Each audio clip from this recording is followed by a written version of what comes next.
Hello, मैं रेनू। बेटा आज हम करेंगे हिंदी व्याकरण का हमारा टॉपिक अलंकार। अलंकार में हम हमेशा ही कंफ्यूज हो जाते हैं, तो इसको आप बड़े ध्यान से देखेंगे, समझेंगे।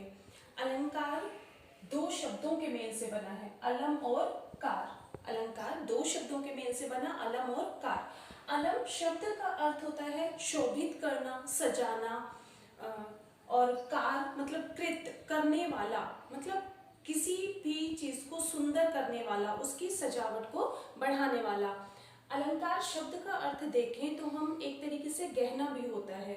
जैसे किसी भी चीज की सुंदरता को बढ़ाने के लिए हम उसमें कोई एसेसरीज का यूज करते हैं, कुछ गहनों का या किसी भी मेकअप का हम यूज कर लेते हैं उसकी सुंदरता को बढ़ाने के लिए। ऐसे ही अब हम अपने हिंदी में काव्य को बढ़ाने के लिए, काव्य की सुंदरता को बढ़ाने के लिए जिन गुण धर्मों का प्रयोग करते हैं उनको कहते हैं हम अलंकार। काव्य की सुंदरता को बढ़ाने वाले शब्दों को ही हम अलंकार कहते हैं। अब देखिए, समझ में आ गया होगा आपको अलंकार शब्द का अर्थ, कि अलंकार है काव्य की सुंदरता बढ़ाने वाले। अलंकार के दो भेद हैं, शब्द अलंकार और अर्थ अलंकार। शब्द अलंकार नाम से ही समझ में आ रहा है, जहां शब्दों के कारण जो काव्य की पंक्तियां हैं, जो किसी भी कविता की लाइनें हैं, उन पंक्तियों में कुछ शब्दों का इस तरीके से प्रयोग किया जाता है जहां शब्दों के कारण उसकी सुंदरता बढ़ जाती है। कोई पंक्ति सुनकर ही हमें अच्छी लगने लगती है, उनके शब्दों को सुनकर ही। और अर्थ अलंकार का मतलब है किसी कविता में प्रयोग हुए शब्दों का जो अर्थ है, उसके अर्थ के कारण, कई बार उसमें किसी पर्यायवाची शब्दों का प्रयोग कर दिया जाता है उसके जो, तो उन शब्दों के कारण उसका अर्थ, जो शब्द के अर्थ निकल रहे हैं उन अर्थों के कारण उसका जो सुंदरता है, उसका जो प्रभाव है वो बढ़ जाता है। आज हम करेंगे हमारे शब्द अलंकार के भेद। शब्द अलंकार के मुख्यतः तीन भेद हैं, वो आज हम करेंगे। पहला है हमारा अनुप्रास अलंकार। अनुप्रास अलंकार बहुत आसान सा है। देखिए, दो शब्दों के मेल से बना, अनु और प्रास। अनु का मतलब होता है अनुसरण करना, पीछे पीछे चलना। हम याद रखने के लिए कह सकते हैं बार बार रिपीट करना। अनु मतलब रिपीट होना, प्रास मतलब वर्ण, किसी वर्ण को। और वर्ण सभी जानते हैं, भाषा की सबसे छोटी इकाई जो हमारी हिंदी वर्णमाला है वो। तो अब एक वर्ण जब बार बार रिपीट हो, काव्य की किसी भी पंक्ति में जब एक वर्ण बार बार आए तो वो होता है हमारा अनुप्रास अलंकार। काव्य में जब एक वर्ण की आवृत्ति, आवृत्ति मतलब बार बार आना, जब काव्य में कहीं पर भी एक वर्ण बार बार आए तो वो हमारा अनुप्रास अलंकार कहलाता है। कुछ एग्जाम्पल से हम देखेंगे। कालिंदी कूल कदम की डारन, कालिंदी का, कूल का, कदम का, क वर्ण की आवृत्ति होने से देखिए इस जो कविता की ये पंक्ति है, इसकी जो सुंदरता है वो बढ़ी है इनके कारण ही। कालिंदी कूल कदम की डारन, तो यहाँ पर इस वर्ण की आवृत्ति होने से, बार बार इसको रिपीट करने से इसकी सुंदरता बढ़ गई है। भूरी भूरी भेद भाव भूमि से भगा दीजिए, भ भ भ, भ वर्ण की आवृत्ति होना, भ वर्ण को बार बार दोहराया गया है और एक वर्ण को बार बार दोहराया जाए वो अनुप्रास अलंकार। रघुपति राघव राजा राम, तरनी तनुजा तट तमाल बहुछाए, छोरटी है गोरटी या चोरटी अहीर की। तो जहां पर किसी वर्ण की बार बार आवृत्ति हो, बार बार से किसी वर्ण को प्रयोग किया जाए तो वो होता है हमारा अनुप्रास अलंकार।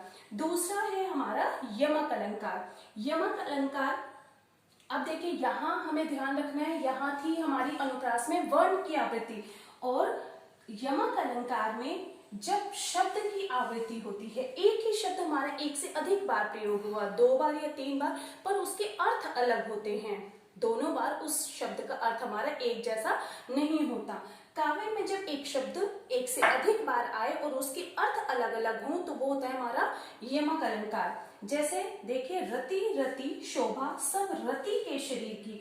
अब यहाँ रति रति 2 बार प्रयोग हुआ, एक बार यहाँ पर और एक बार यहाँ पर। यहाँ रति रति का अर्थ है तनिक, थोड़ा थोड़ा थोड़ा, और थोड़ी थोड़ी शोभा सब रति, यहाँ कामदेव की पत्नी, प्रेम की देवता कामदेव की पत्नी का नाम है रति।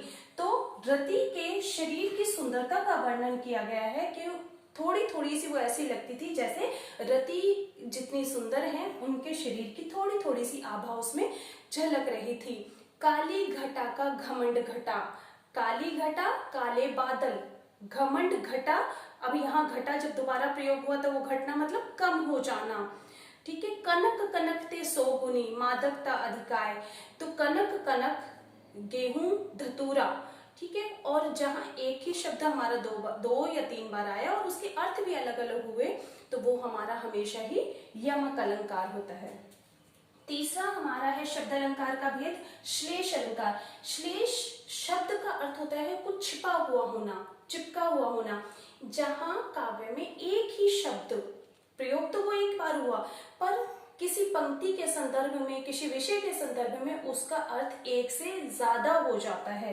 काव्य में जब कोई शब्द एक बार आता है पर उसका अर्थ एक से अधिक होते हैं तो वो होता है हमारा श्लेष अलंकार। जैसे एग्जांपल्स हम देखेंगे, मंगन को देखकर, मंगन कहते हैं मांगने वाला भिखारी। पट देत बार बार है। अब यहाँ पट देखिए, हम दरवाजे को भी कहते हैं। पट का एक अर्थ होता है दरवाजा और दूसरा अर्थ होता है हमारा वस्त्र देना, कपड़े देना।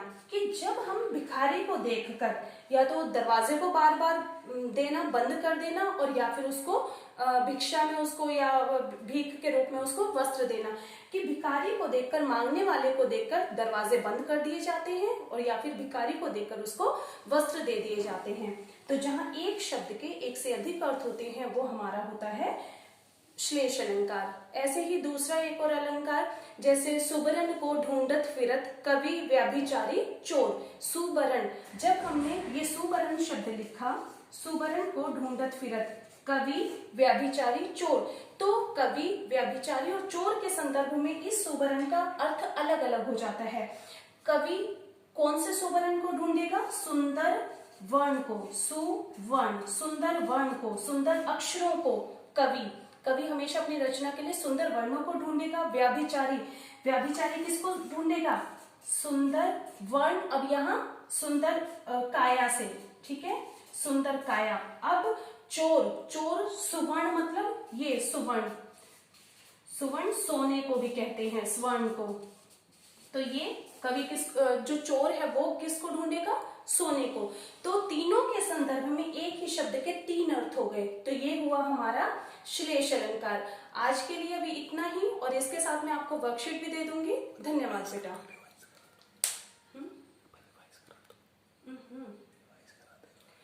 एक बार हम दोबारा से देख लेते हैं अलंकार। अलंकार शब्द हमारा दो शब्दों के मेल से बना, अलम और कार, जिसका अर्थ होता है काव्य की सुंदरता को बढ़ाना। उसके बाद इसके दो भेद, शब्द अलंकार और अर्थ अलंकार। शब्द अलंकार के तीन भेद, अनुप्रास, यमक और श्लेष। अनुप्रास, अनु शब्द का अर्थ बार बार और प्रास मतलब वर्ण, एक वर्ण की आवृत्ति होना, अनुप्रास अलंकार।